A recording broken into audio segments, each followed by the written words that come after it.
ओम शांति। पवित्र धन पुस्तक पार्ट 4। टॉपिक है पवित्र धन एवं कर्मों का हिसाब किताब। धन के द्वारा कर्मों के हिसाब किताब भी बन सकते हैं। इस विषय में प्रारंभ में मेरा अधिक ध्यान नहीं था। सन 1962 में आदरणीय मीठे ब्रह्मा बाबा की श्रीमत से हमने परिवार सहित दिल्ली, पंजाब आदि स्थानों पर स्थित सेवा केंद्रों के परिभ्रमण का कार्यक्रम बनाया। मुंबई से मोटर कार द्वारा यात्रा प्रारंभ कर 2 दिन के बाद मथुरा होकर हम दिल्ली में पहुंचे तो वहां पर प्यारे ब्रह्मा बाबा का पत्र आया हुआ था और हमारे लिए प्रतीक्षा कर रहा था। इस ईश्वरी जीवन में पहली बार मुंबई के अतिरिक्त अन्य नगरों में के सेवा केंद्रों पर परिभ्रमण अर्थ हम जा रहे थे, इसलिए मार्गदर्शन हेतु ब्रह्मा बाबा का पत्र आया। प्यारे बाबा ने पत्र में लिखा था कि बच्चे, आप जहाँ जहाँ सेंटरों पर जाओ, खान पान करो और रहो तो प्रतिदिन के हिसाब से उतने रुपए वहाँ की भंडारी में अवश्य रखना। मीठे ब्रह्मा बाबा का यह पत्र पढ़कर हमको बहुत आनंद हुआ, मार्गदर्शन मिला। मन ही मन बाबा का शुक्रिया माना, क्योंकि मेरे मन में भी यही संकल्प चल रहा था कि जहाँ जहाँ हम जाएंगे वहाँ रहेंगे, खाएंगे, पिएंगे और सेवा भी होगी, परंतु हम तो गृहस्थ में रहने वाले हैं, इसलिए वहाँ हमारा बीज कैसे पड़े। जब ब्रह्मा बाबा का पत्र मिला तब हमको तृप्ति हुई कि हम इस मार्गदर्शन से भविष्य के लिए अलग अलग स्थानों पर बीज डाल सकते हैं। ब्रह्मा बाबा ने पत्र में यह भी लिखा था कि आप भले ही वहाँ की भंडारी में यह डालना, परंतु जब आप मधुबन आएंगे तब बाबा हिसाब भर देंगे। बाबा के ये शब्द पढ़कर भी हमको बहुत हर्ष हुआ कि बाबा ने हमको अलग नहीं समझा और यह यात्रा जैसे कि वही करा रहे हैं और हमको उनकी पालना मिल रही है। इस प्रकार एक ही साथ जीवन व्यवहार के हिसाब किताब तथा ईश्वरी पालना की नीति रीति की सब बातें बाबा ने प्रत्यक्ष कर दी। जब हम सब स्थानों पर चक्कर लगाकर मधुबन आए तो हमने सारी यात्रा के खर्च का पूरा ही हिसाब बाबा के सामने रख दिया। उस पर ब्रह्मा बाबा ने कहा कि देखो, यह बच्चा इस दैवी परिवार में नया नया है तो भी इसने ईश्वरीय नियम का पालन किया और अपना सच्चा हिसाब किताब बाबा के सामने रखा। इस पर बाबा ने एक बहुत ही सुंदर सनातन सत्य स्पष्ट किया कि जो बच्चा अपने जीवन व्यवहार का सच्चा हिसाब किताब बाबा के सामने रखता है तो उसको बाबा गुप्त रूप में मदद एवं मार्गदर्शन भी देता है और ऐसे बच्चों के द्वारा भूलें कम होती हैं।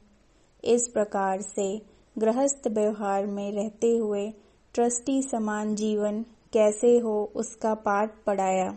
अगर ट्रस्टी होकर रहते हैं तो जो मालिक है उसको तो सब कुछ बताना ही चाहिए। मालिक को नहीं बताना यह भी एक प्रकार की सूक्ष्म चोरी है। इसी विषय में कई बार बाबा कहते थे कि कई बच्चे बाबा के सामने अपना पूरा हिसाब किताब नहीं रखते हैं।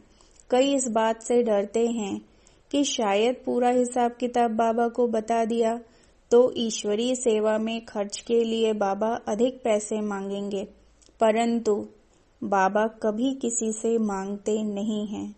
बाबा तो दाता हैं और बच्चों की खिदमत में सेवक के रूप में हाजिर हैं, परंतु बच्चे समझ लेते हैं कि हम बाबा को देते हैं। यह गलत मान्यता है।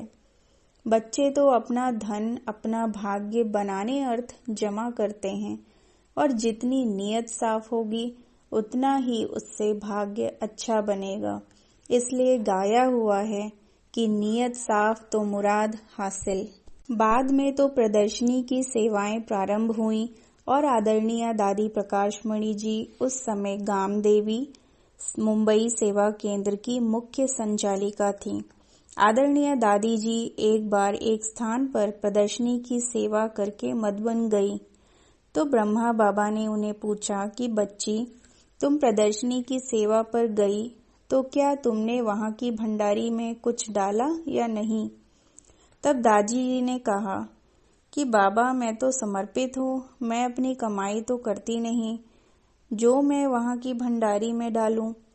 अगर मैंने डाला भी तो भी एक सेवा केंद्र से दूसरे सेवा केंद्र अर्थात एक जेब से दूसरी जेब में डालने जैसा हो जाएगा। उस पर ब्रह्मा बाबा ने उनको बहुत सुंदर मार्गदर्शना दी जो कि दादी जी ने मुंबई में आकर क्लास में हम सबको सुनाई थी। बाबा ने समझाया कि आपकी बात सही है, परंतु आप बड़ी बहन हो और जब बड़ी बहन छोटी बहन के पास जाती है तो जरूर कुछ मदद करके आती है, जिससे छोटों को खुशी होती है और यह खुशी भी एक प्रकार का बल है। इसलिए बड़ों को छोटों को इस प्रकार उमंग उत्साह का बल देना ही चाहिए। बड़े सेंटर्स छोटे सेंटर्स को मदद करेंगे तो भी आपस में एक दूसरे की रग मिलेगी, जिससे एकता, स्नेह और सद्भाव बढ़ेगा। इस प्रकार धन से बहुत कुछ हो सकता है। बच्चे अगर अटेंशन दें तो धन के द्वारा अपना सर्वश्रेष्ठ भाग्य बना सकते हैं। उस समय दादी जी ने बाबा से यह भी पूछा था कि हम तो समर्पित बहनें हैं, हम धन से अपनी कमाई कैसे कर सकती हैं? तब बाबा ने बहुत सुंदर उदाहरण दिया था। बाबा ने कहा कि देखो, अपने पास अभी गौशाला में करीब 20 गायें हैं और उनकी संभाल शिव बालक, जो वर्तमान समय दिल्ली पांडव भवन में है, करता है। यदि गायों को संभालने में प्रतिदिन 20 रुपया खर्च होता है और 20 सेर दूध मिलता है तथा बाजार से भी 20 रुपए में 20 सेर दूध मिलता है, तो शिव बालक के नाम पर कुछ अतिरिक्त बचत जमा नहीं होती। किंतु अगर शिव बालक गायों की अच्छी पालना करे और 25 सेर दूध प्राप्त हो तो जो 5 रुपए की अतिरिक्त आय हुई वह शिव बालक के नाम पर जमा होगी। इस प्रकार समर्पित बच्चे भी बचत करके अपना भाग्य बना सकते हैं, अर्थात ईश्वरीय सेवा में भी कम ज्यादा फल या भाग्य हम अपने व्यवहार एवं व्यवस्था द्वारा निर्मित कर सकते हैं। नेक्स्ट टॉपिक है पवित्र धन और सादगी। धन के कारण अनेक प्रकार की समृद्धि आती है और साधनों की भी विपुलता हो जाती है, जिसके परिणाम स्वरूप साधना में बढ़ोतरी होने के बदले कभी कभी मौज शौक में धन का व्यय अधिक होता है और सुख शांति के बजाय दुख ही मिलता है। इसलिए रावण की लंका का गायन है कि वहां पर धन के कारण सब प्रकार की समृद्धि तथा साधनों की विपुलता थी, परंतु उसके कारण वहां भोग विलास बढ़ गया था। आज की सृष्टि का भी वही हाल है। पवित्रता हमारे व्यक्तित्व का प्रतीक है। Purity is personality. वैसे ही सादगी भी हमारे व्यक्तित्व का प्रतीक है।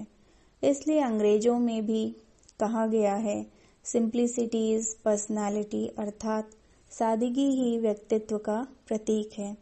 आज की दुनिया में धन का उपयोग वैभवों के प्रदर्शन में होता है। सब लोग बहुमूल्य आभूषण तथा कपड़ों आदि का उपयोग करते हैं। एक सेकंड के लिए अगर हम एक चित्र की कल्पना करें कि अपनी मातेश्वरी या अन्य बड़ी दादियां वैभव संपन्न आभूषण एवं वस्त्रों को पहने हुए ईश्वरीय ज्ञान का आदान प्रदान कर रही हैं, तो वह कैसा लगेगा। वर्तमान में उन्होंने सादगी संपन्न श्वेत वस्त्रों को धारण किया हुआ है, तो उनके उस चित्र और इस चित्र में कितना अंतर होगा। हमको दोनों चित्रों से वर्तमान का ही ध्यान रखना है, भविष्य का नहीं। वर्तमान का जीवन पुरुषार्थी जीवन है और यह जीवन ईश्वरीय सेवार्थ है। ईश्वरीय सेवा के अनेक अनुभवों से सिद्ध है कि सेवा में सादगी विशेष सहायता करती है, न कि वैभव संपन्न आभूषणों से सुसज्जित शरीर या जीवन। कई बार हम ऐसा मानते हैं कि हमारे लौकिक जीवन व्यवहार में थोड़ा वैभव आदि बहुत आवश्यक है।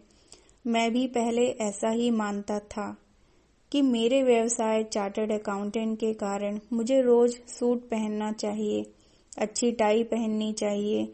उस समय मेरे पास लगभग 150 टाइयां थी, जिनको संभालने के लिए बहुत सी टाई जीने भी थी, कफलिंग्स भी थी। मैं आरंभ के ईश्वरीय जीवन में ईश्वरीय सेवात सदा ही सूट पहनकर स्टेज पर आता था, परंतु जब ब्रह्मा बाबा ने सादगी का पाठ पक्का कराया, तब से मैंने सादे कपड़े पहनना आरंभ कर दिया। देखा गया है कि सबको सादगी संपन्न जीवन अधिक प्रभावित करता है। आभूषण तथा वैभव प्रथम दृष्टि में अच्छे व्यक्तित्व की छाप डालते हैं, किंतु थोड़े ही परिचय में सामने वाले हमें समझ जाते हैं और तुरंत अपने मापदंड के आधार पर धारणा बना लेते हैं। कई लोग फिर फटे हुए कपड़े या अस्त व्यस्त बाल या बढ़ी हुई दाढ़ी आदि को ही सादगी का प्रतीक मानते हैं, किंतु बाबा उस बात को भी नहीं स्वीकारते थे। सादगी का अर्थ ही है स्वच्छता, इसलिए बाबा सादे परंतु स्वच्छ कपड़े पहनते थे। एक बार जब बाबा मुंबई में आए थे तो कोई मेहमान उनसे मिलने के लिए आए। अंदर के कमरे से बाहर आने के पहले 1 सेकंड बाबा ने दर्पण में देखा और अपने बालों में कंघी फिरा ली। तब मैंने बाबा से पूछा कि बाबा, आपने कंघी अपने बालों पर क्यों फिराई? ब्रह्मा बाबा ने बहुत सुंदर उत्तर दिया कि मेरा यह शरीर शिव बाबा का रथ भी है, इसलिए बाबा को साक्षात्कार स्वरूप में सदा रहना ही पड़ता है। साक्षात्कार मूर्त रहने के लिए सादगी के साथ साथ स्वच्छता तथा बाल आदि की सफाई का ध्यान भी रखना पड़ता है। बाबा रोज शेव करते थे, नहीं तो दाढ़ी के लंबे बाल आलस्य का प्रतीक बनकर सबको गलत संदेश देते हैं। ब्रह्मा बाबा में कितना जबरदस्त परिवर्तन हुआ। मधुबन में ब्रह्मा बाबा का सूट पहना हुआ लौकिक जीवन का फोटो भी है और समर्पित हो जाने के बाद यह श्वेत धोती कुर्ते वाला फोटो भी है। इन दोनों चित्रों के आधार पर हम समझ सकते हैं कि ब्रह्मा बाबा का व्यक्तित्व सादगी के कारण भव्य दिखाई पड़ता है। विचारों की भव्यता ही श्रेष्ठता का प्रतीक है। इसलिए हमको पवित्र धन को मौज शौक आदि के लिए व्यय नहीं करना चाहिए, वरन जीवन के लिए जो आवश्यक है उसी अनुसार खर्च करके जीवन को भव्य और श्रेष्ठ बनाने का पुरुषार्थ करना चाहिए। सादगी का अर्थ यह भी नहीं है कि हम कम खाना खाएं, अर्थात भूखा रहना चाहिए, या वाहन आदि का उपयोग न करके पैदल चलें। जहां आवश्यक है वहां खर्च करना ही अच्छा है, क्योंकि काम भी होना चाहिए और समय की बचत भी आवश्यक है।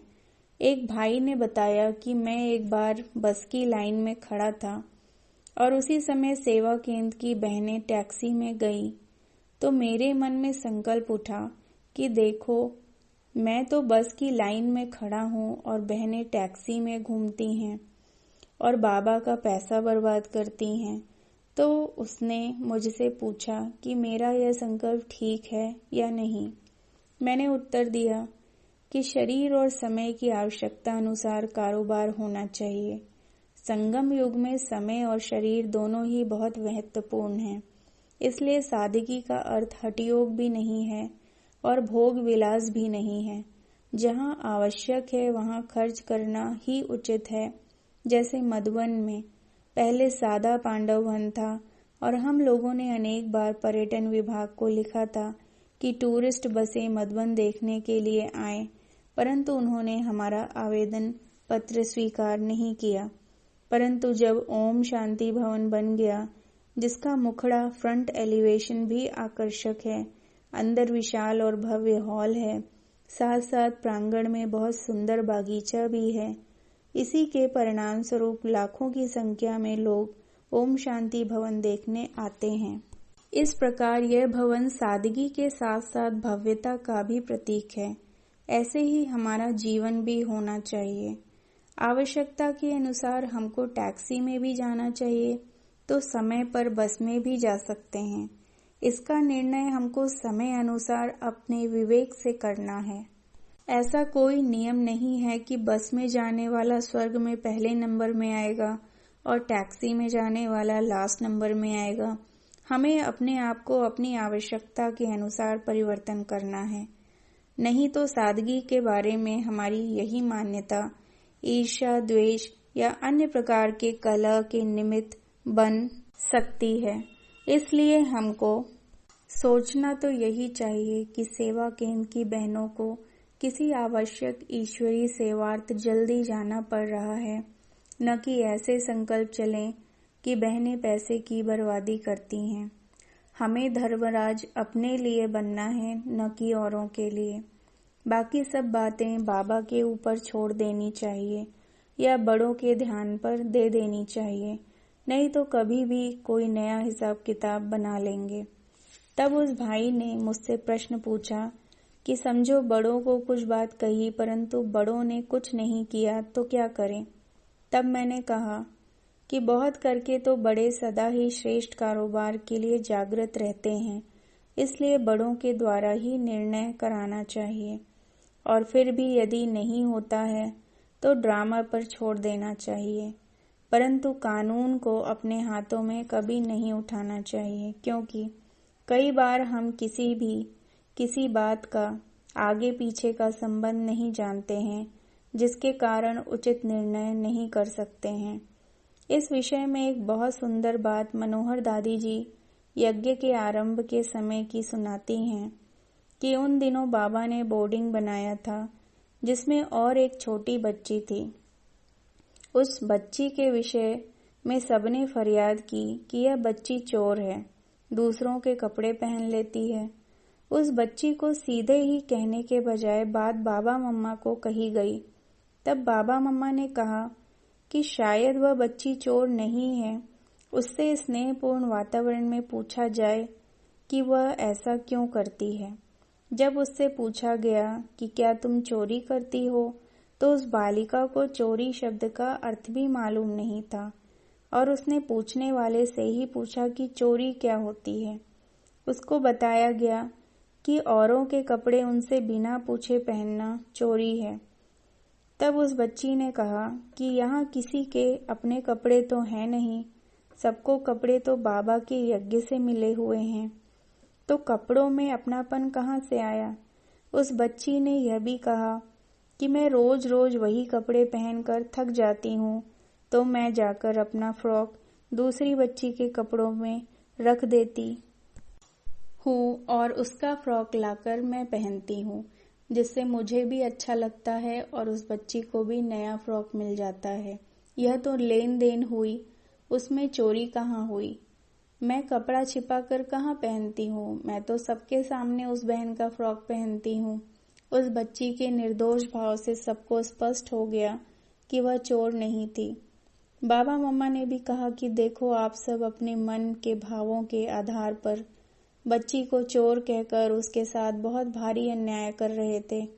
इस प्रकार सब बातों की पूरी जानकारी मिलने पर ही किसी के विषय में कोई धारणा बनानी चाहिए। दौलत के उल्टे नशे में आकर हम अभिमानी या अन्य किसी भी प्रकार के व्यसन के वशीभूत न हो जाएं। हर समय और हर बात में अपना विवेक जागृत रखना चाहिए। जैसे आबू रोड से आबू पर्वत पर जाने वाले मार्ग में स्थान स्थान पर लिखा रहता है, सावधानी हटी दुर्घटना घटी, ऐसे ही जीवन पथ में सदा ही सावधानी रखनी आवश्यक है, ताकि हमारे द्वारा कोई दुर्घटना न घटे। हमारा जीवन व्यवहार तथा विचार आदि सब सत्य, सरल, सहज और स्नेहपूर्ण हो। हमारे वचन मीठे और आकर्षण हो। सादगी हमारे लिए सेवा का साधन बने, यह हमारे जीवन का महामंत्र हो। हमने प्रयत्न पूर्वक स्वेच्छा से सादगी का जीवन स्वीकार किया है। सादगी हमारे त्याग का प्रतीक है। जैसे अहिंसा का गायन केवल निर्बलों के लिए नहीं किंतु बलवान के लिए है, ऐसे ही सादगी धन होते हुए भी हमारे त्याग, तपस्या और समर्पणता का प्रतीक है। नेक्स्ट टॉपिक है पवित्र धन एवं विवेक। पवित्र धन के विषय में एक पाठक ने प्रश्न लिखा है कि शास्त्रों में धन को माया समझ उसके त्याग की बातें कही गई हैं। धन के कारण लंका की तरह सारे समाज की तमोप्रधान स्थिति हो जाती है। तो फिर धन के द्वारा सतयुग में सुख और शांति कैसे होगी? लोग अमन चैन में कैसे रहेंगे? सतयुग को सतो प्रधान सृष्टि कैसे कहेंगे? इस प्रश्न के उत्तर में मैं बताना चाहता हूँ कि पवित्र व्यक्ति द्वारा पवित्र कर्म द्वारा उपार्जित धन ही पवित्र धन है। उस पवित्र धन के उपयोगकर्ता पर ही उसकी उपयोगिता निर्भर है। पवित्र धन से पवित्र वायुमंडल बन जाता है। संगम युग में हम सबको पवित्रता के गुण और शक्ति की महिमा सिखाई जाती है और उसके आधार पर हमारे मन, बुद्धि तथा संस्कार पवित्र बनते हैं तथा हमारा विवेक जागृत होता है। अभी हमारे आसपास अच्छाई बुराई का न केवल ज्ञान है परंतु उस अच्छाई के रास्ते पर चलने की शक्ति भी है। उसी विवेक के कारण न हम वर्तमान में धन का बुरे कार्य में उपयोग करते हैं, न ही सतयुग में कर सकेंगे।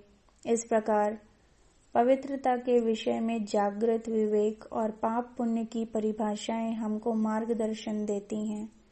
राजा भर्तृहरि ने भी कहा है, विवेक भ्रष्टानां विनिपातः सतमुख, अर्थात विवेक भ्रष्ट आत्मा का पतन सैकड़ों तरीकों से करता है। यह विवेक रूपी सर्वश्रेष्ठ बल अब हमारे में ज्ञान सागर परमपिता परमात्मा के द्वारा जागृत हुआ है। इसके फलस्वरूप सतयुग में हमारे पास अखुट धन होते भी हम उसका बुरे कर्मों में उपयोग नहीं करेंगे। सतयुग में गरीब और पैसे वाले के बीच वर्ग भेद भी नहीं होगा, क्योंकि हर एक के पास अपनी आवश्यकता से कई गुना अधिक धन होगा। उस पवित्र धन के उपयोगकर्ता पर ही उसकी उपयोगिता निर्भर है। पवित्र धन से पवित्र वायुमंडल बन जाता है। संगम युग में हम सबको पवित्रता के गुण और शक्ति की महिमा सिखाई जाती है और उसके आधार पर हमारे मन, बुद्धि तथा संस्कार पवित्र बनते हैं। संगम युग पर हर एक आत्मा जानती है कि मेरे अब तक के पुरुषार्थ के आधार पर भविष्य में मेरा क्या पद होगा। यह जागृत विवेक वहां पर वर्ग भेद जैसे अन्य अनेक प्रकार के भेद उत्पन्न नहीं होने देगा। ज्ञान प्राप्ति के आधार पर नंबरवार नहीं है, लेकिन पुरुषार्थ के परिणाम के आधार पर सतयुग में नंबरवार पद है। इसके परिणाम स्वरूप वहां धन या पद आदि के आधार पर समस्याएं उत्पन्न नहीं होती हैं, क्योंकि आत्मा में यह बात संस्कार रूप में भर जाती है कि मैंने कम पुरुषार्थ किया, जिसके कारण मुझे कम पद मिला। यह पवित्र धन का अर्थशास्त्र, प्योर मनी इकोनॉमिक्स, ईश्वरीय ज्ञान एवं राजयोग की तरह ही भाग्य बनाने और पुरुषार्थ में तीव्रता लाने का सर्वोत्तम साधन है। शिव बाबा घर बार का त्याग न करा के केवल विकारों का त्याग कराना सिखाते हैं। धन के द्वारा उत्पन्न होने वाली लोभ रूपी माया को दूर करने के लिए कहते हैं, किंतु धन को माया समझकर उसका त्याग करना नहीं सिखाते हैं। इससे धन से उत्पन्न होने वाली सामाजिक, आर्थिक एवं व्यक्तिगत असंतुष्टता दूर होती है। जैसे सन्यासियों ने नारी को माया समझकर उससे दूर रहने को कहा, परंतु परमपिता परमात्मा ने नारी के अंदर छिपी हुई नव निर्माण की शक्ति अर्थात मातृ शक्ति को विश्व नव निर्माण के कार्य में लगाया। जैसे नारी शक्ति महान है, ऐसे ही धन की शक्ति भी महान है और इसके द्वारा भी विश्व परिवर्तन का कार्य आगे बढ़ता है। इसलिए धन की महान शक्ति को जानने आदि के लिए मैंने यह सब लिखा है। सतयुग में राज्य सत्ता सामर्थ्य का प्रतीक नहीं होगी। वहां पर राज्य सत्ता को स्थिर रखने के लिए अस्त्र शस्त्र और सेना नहीं होगी, किंतु समाज के संचालन एवं मार्गदर्शन के लिए शासन सत्ता निमित्त होगी। कालिदास ने रघुवंश में लिखा है कि कई बार राजा के भंडार में धन रखने के लिए जगह नहीं होती थी, तो राजा अपना धन भंडार प्रजा के लिए खुला रख देता था और कहता था कि जिसको जितना चाहिए उतना ले जाओ। सतयुग में भी आमदनी आदि पर कोई कर टैक्स नहीं था। सब लोग आवश्यकता अनुसार धन अपने पास रखते थे और जो अधिक होता था उसे राजा के पास जमा कर देते थे। वर्तमान समय भी पुरुषार्थ के मार्ग में धनवान होना कोई अति आवश्यक शर्त कंडीशन नहीं है। हर एक अपनी स्थिति के आधार पर जितना आवश्यक समझते हैं उतना धन यज्ञ की भंडारी में रखते हैं। इसलिए कम और अधिक धन देने वाले के प्रति किसी प्रकार का भेद नहीं है और यही विवेक सतयुग में स्वरूप बनकर जीवन व्यवहार में आएगा। बाबा का पवित्र धन का अर्थशास्त्र सबसे निराला है, जिसको समझने के लिए भक्ति मार्ग की विचारधारा या आधुनिक अर्थशास्त्र का सिद्धांत काम में नहीं आएगा, क्योंकि परमात्मा की नए विश्व की स्थापना की रीति रस्म ही सबसे निराली है। आज जिस सामान्य बुद्धिशाली के पास दिव्य रूप में अवतरित परमात्मा को पहचानने की बुद्धि है, वह सामान्य बुद्धिशाली भी परमात्मा की दृष्टि में अनेक प्रकार के शास्त्र या विज्ञान के ज्ञान को जानने वाले बुद्धिवानों से महान है। परमात्मा की रीति रस्म और इस अर्थशास्त्र को जानने के लिए परमात्मा विवेक चाहिए, और जब यह विवेक जागृत हो जाता है तो सारा ही जीवन परिवर्तित हो जाता है। यह ईश्वरी विवेक ही संस्कार बन जाता है। इसलिए इस ज्ञान में अंधश्रद्धा को जीवन व्यवहार से दूर रखा गया है, क्योंकि अंधश्रद्धा विवेक के आगे पर्दा बन जाती है। जैसे कि पीलिया के रोगी को सब चीजें पीली ही दिखाई देती हैं। जब अंधश्रद्धा दूर हो जाती है तब वास्तविक दृष्टि मिलती है। परमात्मा दिव्य विवेक के दाता हैं। इस दिव्य विवेक के आधार पर पवित्र धन सतयुग में सुख शांति का स्रोत बन जाता है। नेक्स्ट टॉपिक है पवित्र धन एवं श्रेष्ठाचार। परमपिता परमात्मा शिव बाबा हम सभी आत्माओं से धन का अच्छी रीति से प्रयोग कराते हुए धन के कारण उत्पन्न होने वाले गलत परिणामों से सावधान करते हैं। उदाहरणार्थ, शिव बाबा ने इस विश्वविद्यालय की अर्थव्यवस्था चलाने के लिए भंडारी की प्रथा बनाई, क्योंकि अगर यह प्रथा न होती तो स्वाभाविक रूप से अधिक धन देने वालों को अधिक मान शान मिलता और कम धन देने वालों को कम, जिससे अनेक प्रकार के भेदभाव निर्माण हो जाते। इसी संदर्भ में 1973 में भारत सरकार के वित्त मंत्री ने बजट में एक प्रस्ताव रखा, जिसके अनुसार किसी संस्था को भंडारी दान पत्र के द्वारा जो धन मिलता है, अर्थात जिसमें दान देने वाले का नाम व पता नहीं मालूम होता है, तो संस्था को मिली ऐसी धनराशि का 2/3 सरकार को आयकर के रूप में देना होगा और 1/3 उस संस्था के पास रहेगा। बाद में लोकसभा में इस विषय पर विचार विमर्श हुआ और यह निश्चित किया गया कि विशेष विचार के लिए इस प्रस्ताव को सेलेक्ट कमेटी को दिया जाए। उसी समय हम लोगों ने शिव बाबा से पूछा था कि यह प्रस्ताव बजट में है और बजट में रखे प्रस्ताव को सेलेक्ट कमेटी ने स्वीकार कर लिया, तो अपने विश्वविद्यालय को प्राप्त धनराशि का 2/3 आयकर में देना होगा। इसलिए क्या हम अपनी भंडारी प्रथा में परिवर्तन करें?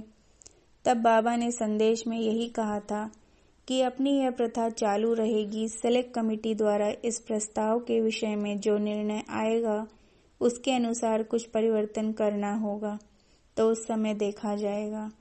उसके 2 साल बाद अर्थात अगस्त 1975 में सेलेक्ट कमेटी ने अपना निर्णय दिया कि भंडारी व्यवस्था भारतीय संस्कृति की एक मूलभूत प्रथा है और गुप्त दान महादान यह भारतीय परंपरा है, इसलिए उन्होंने वित्त मंत्री के प्रस्ताव को अस्वीकार कर दिया।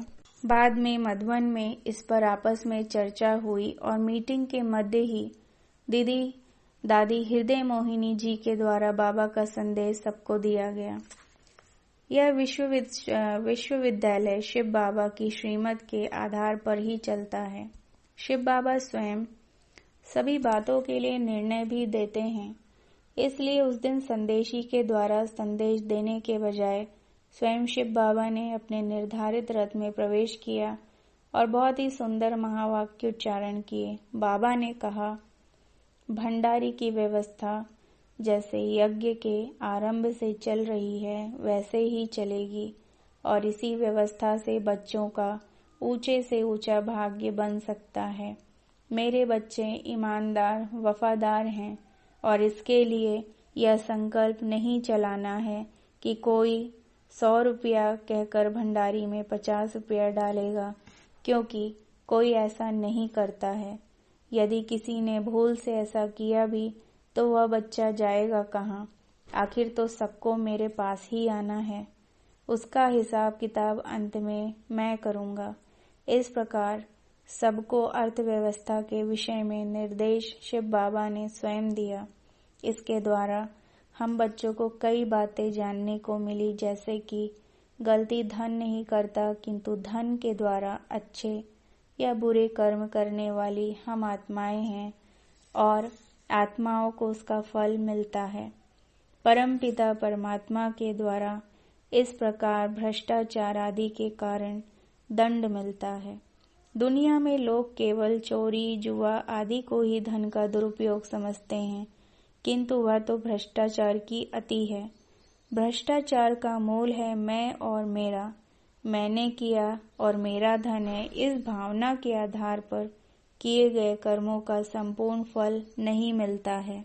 जैसे परीक्षा में परीक्षक कई बातों का ध्यान रखकर अंक मार्क्स देता है, इसी प्रकार मैं और मेरे की भावना से जो कार्य होता है वह सतो प्रधान न होकर सतो और कभी कभी रजो भी हो जाता है।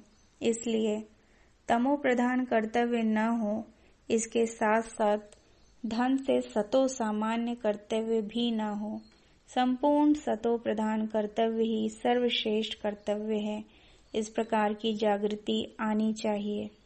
अभी ब्राह्मण आत्माओं द्वारा तमो प्रधान कर्तव्य तो होंगे ही नहीं, किंतु जो भी पवित्र धन से कर्तव्य होते हैं उनसे 100% सर्वश्रेष्ठ कर्तव्य कैसे हो, इसका अवश्य ध्यान रखना चाहिए। जैसे पढ़ाई में होशियार विद्यार्थी सदैव प्रथम श्रेणी की आश रखते हैं, उसी प्रकार हमको भी प्रथम नंबर का सतो प्रधान कर्तव्य करना है, क्योंकि हमको सतो प्रधान सृष्टि में जाना है।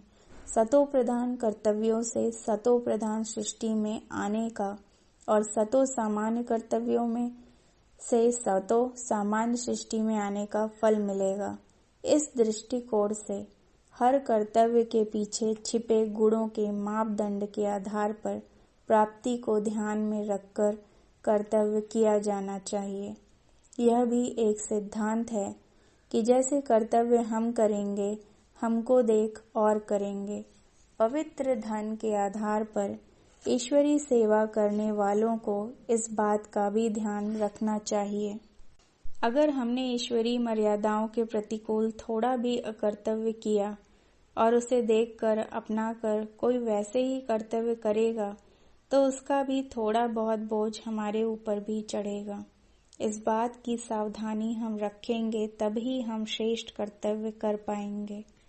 इसमें एक साधारण सा गणित सीखना चाहिए कि यदि सतो कर्तव्य अर्थात 14 कला संपूर्ण कर्तव्य किया तो उसका गणित हुआ कि हमने 2 कला जैसा अकर्तव्य किया। रजो कर्तव्य किया अर्थात 8 कला श्रेष्ठ कर्तव्य किया और 8 कला हमने अकर्तव्य किया। इस प्रकार कर्म के फल की सूक्ष्मता और गहनता में जाकर कर्म करेंगे तो जो सूक्ष्म गलतियां या भ्रष्टाचार हमसे होता है वह नहीं होगा।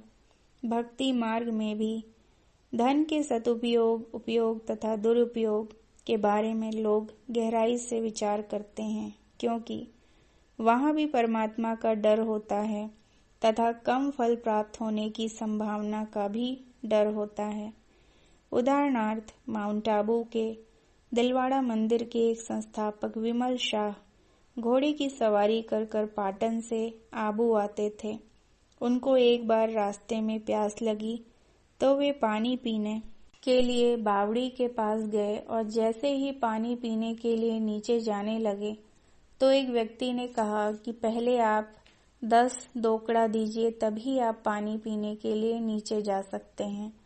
तब विमल शाह ने कहा कि यह बावड़ी तो लाखा बंजारा ने यात्रियों को मुफ्त में पानी पीने के लिए बनवाई थी, फिर आप पैसे क्यों लेते हो? तब उस व्यक्ति ने कहा कि मेरा दादा लाखा बंजारा तो बहुत पैसे वाला था, इसलिए उसने यह साधन मुफ्त में पानी पीने के लिए बनवाया, परंतु आज हम गरीब हो गए हैं, इसलिए अपने जीवन निर्वाह के लिए पानी पीने वाले हर व्यक्ति से 10 दोकड़ा वसूल करते हैं। इसको सुनकर विमल शाह का तुरंत संकल्प चला कि मेरे बच्चे या उनके बच्चे अगर गरीब हो जाएं और वे मेरे द्वारा स्थापित मंदिर में आने वाले भक्तों से पैसे वसूल करें तथा उस धन से अपना जीवन व्यवहार चलाएं या अन्य कोई गलतियां करें तो मुझे भी उसका फल सहन करना पड़ेगा, अर्थात यह भी एक प्रकार का सूक्ष्म पाप मेरे सिर पर चढ़ेगा। उसके बाद वह तुरंत आबू के पास अम्बा जी के बड़े मंदिर में गया और देवी के आगे प्रार्थना की कि मुझे निसंतान ही मरने देना, ताकि मेरे कोई वारिस ना हो जो मेरे द्वारा स्थापित मंदिर का दुरुपयोग करें। इस प्रकार से भक्ति मार्ग में न केवल स्वयं बल्कि भविष्य में भी अपनी संपत्ति का दुरुपयोग न हो, उसका भी ध्यान रखते हैं। जब भक्ति मार्ग में इतने दुरांदेशी रूप से धन के कारण होने वाले आघात प्रत्याघात का सोच चलता है, तब हम तो ज्ञानी तो आत्मा हैं, इसलिए हमें तो बहुत गहराई से धन के सदुपयोग या दुरुपयोग से होने वाले परिणामों के विषय में सोचना चाहिए। इस सोच के आधार पर ही हम अपने श्रेष्ठ कर्मों का निर्णय कर सकेंगे, किंतु आज की दुनिया में इतनी गहराई या सूक्ष्मता से विचार कोई नहीं करता है। उदाहरणार्थ, परीक्षा में 35% अंक मिल गए तो विद्यार्थी उत्तीर्ण होने के आनंद में यह भूल जाते हैं कि 35% अंक प्राप्त करने वाले के पास 65% अज्ञान है, अर्थात कर्मों के हिसाब से देखा जाए तो 35% श्रेष्ठाचार और 65% भ्रष्टाचार हो गया। होशियार विद्यार्थी तो हर प्रकार की सावधानी रखकर ही कार्य करते हैं और हम भी बाबा के बच्चे होने के साथ साथ इस विश्वविद्यालय के विद्यार्थी भी हैं। इसलिए पवित्र धन के द्वारा होने वाले कर्मों की गुह्यता और सूक्ष्मता में जाकर सर्वश्रेष्ठ प्रारब्ध प्राप्त कर सकेंगे।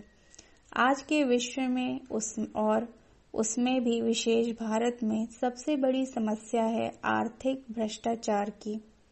इस भ्रष्टाचार के परिणाम स्वरूप भारत सरकार जितना भी खर्च करती है, उसका लाभ जिनको मिलना चाहिए उनको नहीं मिल पाता। इसलिए भारत के पूर्व प्रधानमंत्री ने कहा था कि 1 रुपये में से 15 पैसे का खर्च ही सफल होता है, शेष 85 पैसे का खर्च व्यर्थ जाता है। राजनीतिक क्षेत्र में भी जो सेवा करने के लिए जाते हैं, वे सेवा नहीं लेकिन मेवा प्राप्त करने का लक्ष्य लेकर ही जाते हैं।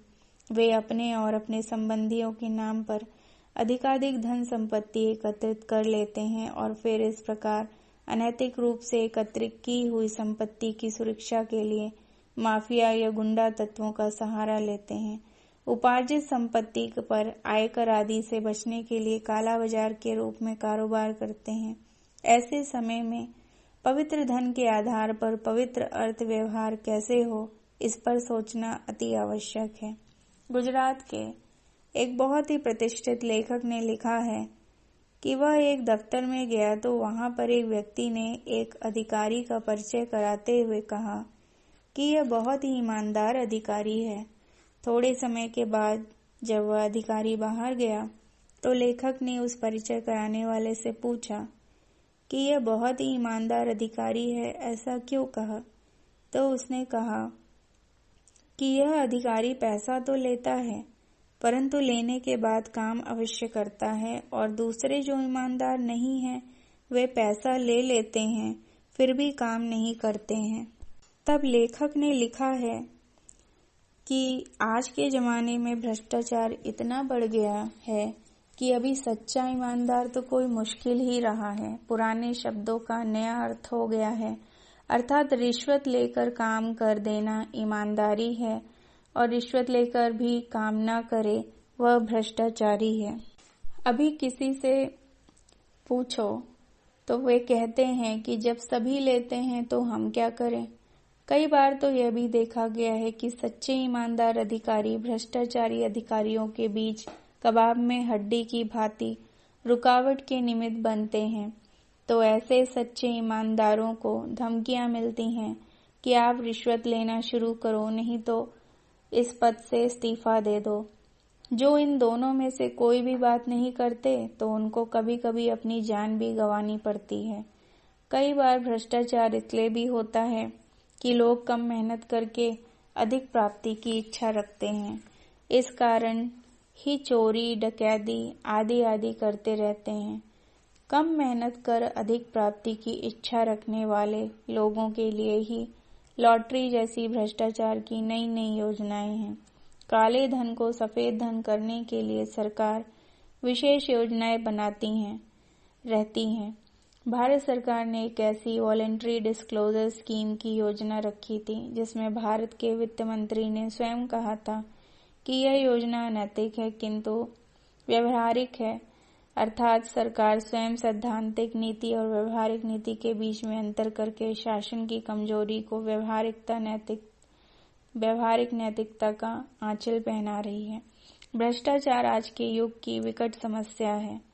यह भ्रष्टाचार केवल अर्थव्यवस्था के क्षेत्र में ही नहीं है किंतु अन्य क्षेत्रों में भी है, जैसे चीजों में मिलावट, नौकरी में निर्धारित 8 घंटा काम करने के बदले 3-4 घंटे ही काम करना, परीक्षाओं आदि में भी पैसे के बल पर उत्तीर्ण हो जाना आदि अनेक प्रकार का भ्रष्टाचार देश विदेश में सब जगह व्याप्त है। भ्रष्टाचार केवल बेरोजगारी के कारण नहीं है किंतु मन की स्थिति के कारण है, और मन की स्थिति में परिवर्तन शिव बाबा अभी करने आए हैं, जिसके परिणाम स्वरूप पवित्र धन द्वारा अर्थव्यवस्था में क्रांति होगी। पवित्र धन की कमाई के लिए पहली मुख्य धारणा है कि मैं अपनी धन संपत्ति का मालिक नहीं परंतु ट्रस्टी हूँ और मालिक परमात्मा है। इस ट्रस्टीपन के भाव के आधार पर मेरा जो अहंकार है वह खत्म हो जाता है और उसके परिणाम स्वरूप अल्पकाल की प्राप्ति का मोह नहीं रहता है। साथ साथ यह भी पता है कि कोई भी गलती ट्रस्टी के रूप में करेंगे तो उसका दंड भी काफी है, इसलिए सावधानी भी रहती है। दुनिया में तो कोई देख नहीं रहा है तथा और सब ले ही रहे हैं, इसलिए मैंने भी भ्रष्टाचार से धन लिया तो मुझे भी कौन पूछने वाला है। इस सोच के कारण भय नहीं है। बड़े भी भ्रष्टाचार से धन लेते हैं तो उसे देखकर छोटे भी भ्रष्टाचार से धन ले लेते हैं, परंतु जब बड़े से बड़ा परमात्मा ने बहुत ही सुंदर अपना उदाहरण मार्गदर्शन के रूप में दिया है तब स्वार्थ भाव चला जाता है। परमात्मा स्वयं कहते हैं, मैं सतयुगी दुनिया की स्थापना करता हूँ परंतु उसमें आकर उसका उपभोग नहीं करता हूँ। परमात्मा का यह निस्वार्थ भाव का उदाहरण सबको निस्वार्थ भाव से सेवा करने की प्रेरणा देता है। पवित्र धन में यह भी बात आती है कि अपने तन मन धन के आधार पर ही सेवा करनी है, तब ही हम भ्रष्टाचार से मुक्त रह सकते हैं।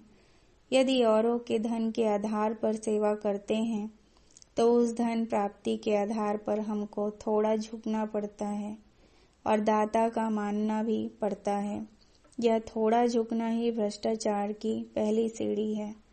परंतु प्यारे ब्रह्मा बाबा ने एक बहुत ही सुंदर आदर्श हमारे सम्मुख प्रस्तुत किया।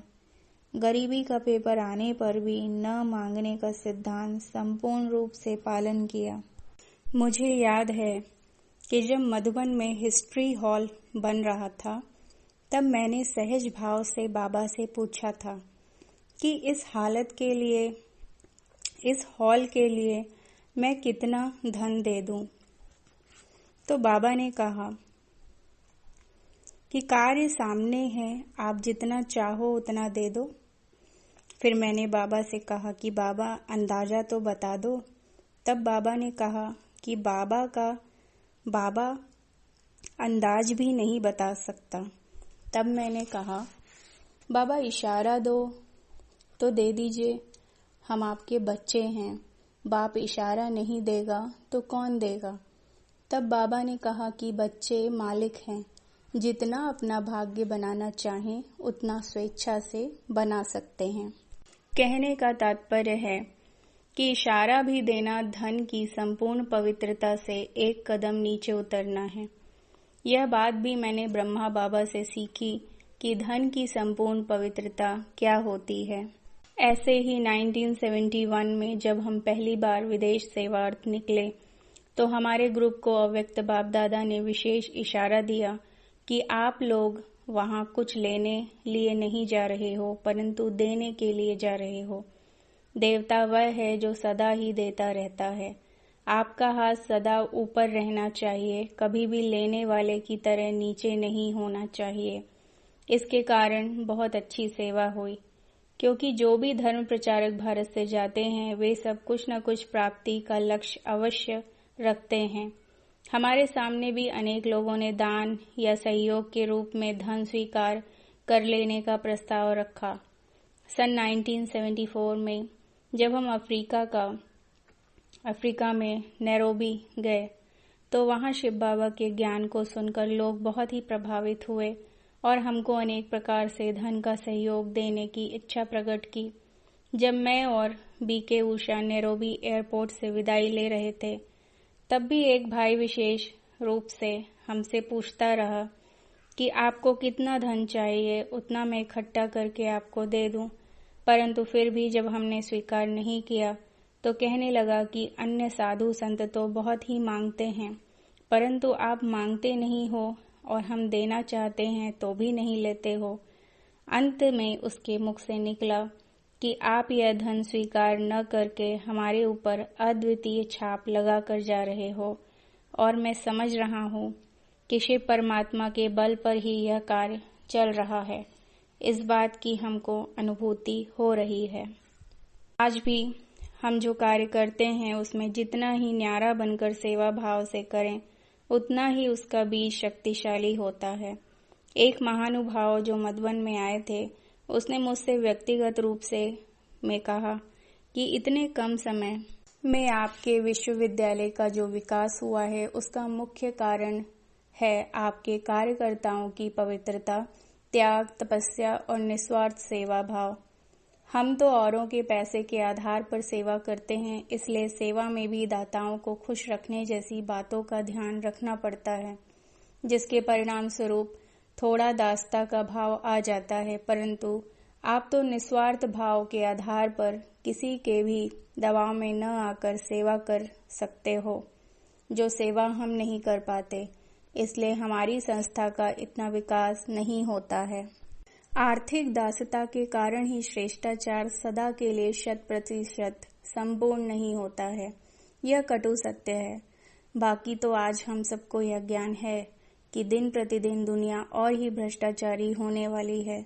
इस भ्रष्टाचार को रोकना आज के समाज के लिए असंभव बात है, परंतु उसी परिस्थिति में हमको अपना श्रेष्ठाचार का दीप प्रज्वलित रखना है, क्योंकि ज्ञान सागर शिव बाबा ने हमको सृष्टि चक्र का जो ज्ञान दिया है, उससे हम यह जानते और मानते हैं कि भ्रष्टाचार द्वापर के बाद रजो प्रधान और फिर तमो प्रधान हो गया है।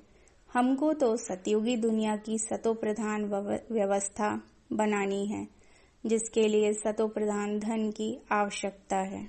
कई नामी ग्रामी व्यक्ति पहले अपने पास कार्यक्रमों फंक्शंस में आने से डरते थे, कारण कि दुनिया वाले उन नामी ग्रामी व्यक्तियों से दान में धन मांगते हैं और ऐसा ही वे यहाँ भी समझते थे। किंतु आज हमारी धन की नीति के विषय में सभी लोगों को मालूम पड़ गया है, इसलिए वे इस विश्वविद्यालय द्वारा आयोजित सम्मेलनों में खुशी खुशी शामिल होते हैं।